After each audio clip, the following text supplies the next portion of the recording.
Guys, I'm back in Henderson for a few days. As y'all know, the background's changed. Just got done with summer school down at UT. Had about 4 or 5 days off, and I got to go back to school on Wednesday. But this video I want to talk about was the AP and the Coaches Bowl are both out. And the Texas Longhorns and the coaches are number 4, AP number 5. And, you know, I'm happy with it. I'm glad that the Texas Longhorns are in the top 5 in both polls. For people saying that we're overrated, I can't argue with you. This is an unproven team right now. And so this video I want to talk about, I hadn't really said much about what I think this particular team is going to do this season. And I'll probably have a couple of videos before the kickoff of, predictions of the conference and, that kind of stuff, just talking about the Longhorns. And I'll definitely, of course, have the Dallas Cowboys before the season comes up for NFL as well. But talking about Texas Longhorns, just kind of my initial thoughts from this team, initial what I've heard from this team. There's a lot of questions for this team, particularly in the glaring spot is at quarterback. And I'm with everybody. Garrett Gilbert's performance in the national championship was great.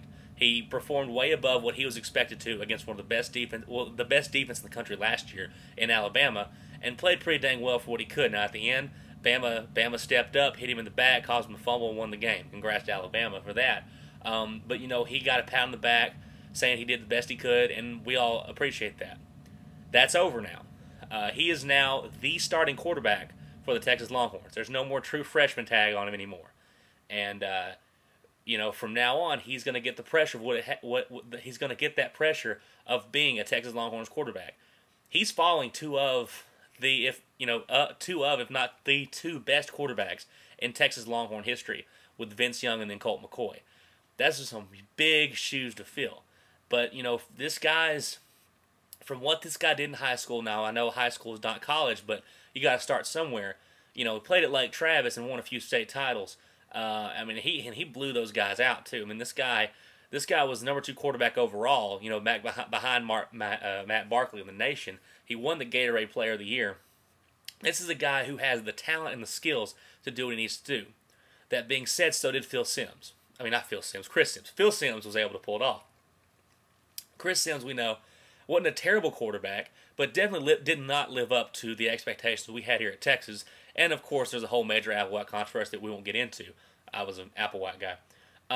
But this team, though, some people who are saying that they're overrated, like I said, you have a valid opinion in that area because, we haven't done anything like this so far. We've lost a lot of guys. When you lose guys like a Sergio, like a Colt, like a Jordan Shipley, like a Earl Thomas, there's going to be some questions. But I think defensively, though, even losing Earl, even losing Serge, this secondary, though, led by Aaron Williams, and I want to tell you guys straight up, Aaron Williams in the secondary, you're going to see his name at the end of the year. He will be up for the Thorpe Award. He is going to be one of the best defenders in the country this coming season. Just mark it down, Aaron Williams. Christian Scott's going to be back there. Now, Christian Scott, Texas Longhorns fans know who Christian Scott is. He came in for a little bit 2 years ago when Gideon got hurt. Got to see him play a little bit. The dude's good. Now, if he can stay in class, be a lot better. He didn't get to play last year because of academic problems, but hopefully he'll get that taken care of, and we'll have a full force of a secondary. And in a pass-happy conference like the Big 12, if you've got the best secondary, which I think Texas does, you're going to be pretty good. Up on the, you got Keyston Randall's coming in. You got a lot of, Sam Acho, Emmanuel Acho, in the front 7. This defense led by Will Muschamp is going to be nasty. And, we lost some big names, but I think with this defense led by Sam Acho, who's a smart guy. This guy's I know he's a business major. He may be a dual major. I don't know. The dude's a smart guy. And, he's not just good in the classroom, though. He uses those smarts to bring on the field and got some nastiness to him, too. So defensively, I think that's what is going to keep Texas in the running this year. It's on offense where all the questions are. And, a lot of people, like I said earlier, you talk about the quarterback in Gilbert. I'm really not that worried about Gilbert, though. He has a lot to prove. Maybe it's just the homer in me. I have a lot of faith that he himself will be ready for this season, be able to lead this team for the next few years. The thing on this team, though, that's going to be the biggest question mark is the offensive line.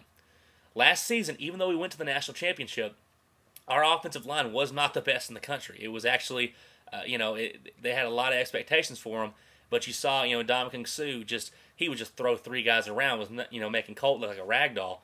I thought they stepped it up when Colt got hurt in the Bama game. I felt that they did a good job of stepping up to the plate and giving Gilbert some time against Alabama. But at the end of the game, you saw there, when it came push come to shove, Bama was able to get through and make plays. We're gonna in the offensive line now. We lost a lot of guys now. I know Hicks is back. Michael Huey should be back. We've got some guys coming back, but it's really not just who's out there, because we've got some guys who are going to be juniors and seniors on this offensive line. But just because you're older doesn't mean you're better. You've got to make yourself better. One of the things was, a lot of these offensive linemen, if you're at Texas, heard these guys talk, they're really cool guys. They're down to earth, like a lot of offensive linemen, joking around and stuff. But one of the criticisms they had, there's not a lot of meanness to them. There's not a lot of nastiness to them. From what I've heard from practice, they've been getting down and dirty. There's been more of a confidence, more of a business-like attitude with the offensive line, and they're going to have to be that way, because this team, right now, we are promoting a more of a pro-style offense, because even though we've been able to put great passing numbers, our rushing numbers have been pretty pitiful. They have been pitiful, except for a quarterback. Unless Colt or Vince is running the ball, you don't want your quarterback running around that time, and Gilbert's not that type of player. He's athletic, but he's not Vince Young or Colt McCoy. So we're going to go more under center. I think right now, in practice so far, Greg Davis has said that they've gone about 60-40, 60 under center, 40 in the shotgun, which is, for the last few years in Texas, is just going to blow people's minds. Though people forget, though, back in the Ricky Williams days and before, we were a rushing team. Our two Heisman winners are Earl Campbell and Ricky Williams. We're the ones back in the day who started the wishbone. Texas was built on running the football. It's just this past decade, we've had the quarterbacks who can run the spread, and it's worked pretty well for us and kept us, in the top 10, top 5, almost every single season. So, but, looking at the conference, though, am I going to sit here and say that Texas Longhorns are going to win the national championship? I am going to say that Texas should be in the conversation. Not saying they're better than Alabama, because Alabama should be number 1 in the country. And, Boise State, let them be number 3. That's fine. Though I will say to everyone out there, if you are a fan of a legitimate college program, you are the biggest Virginia Tech fan week 1. But that's I'll make a video about that later. But you look at the conference, though, and you look at Texas.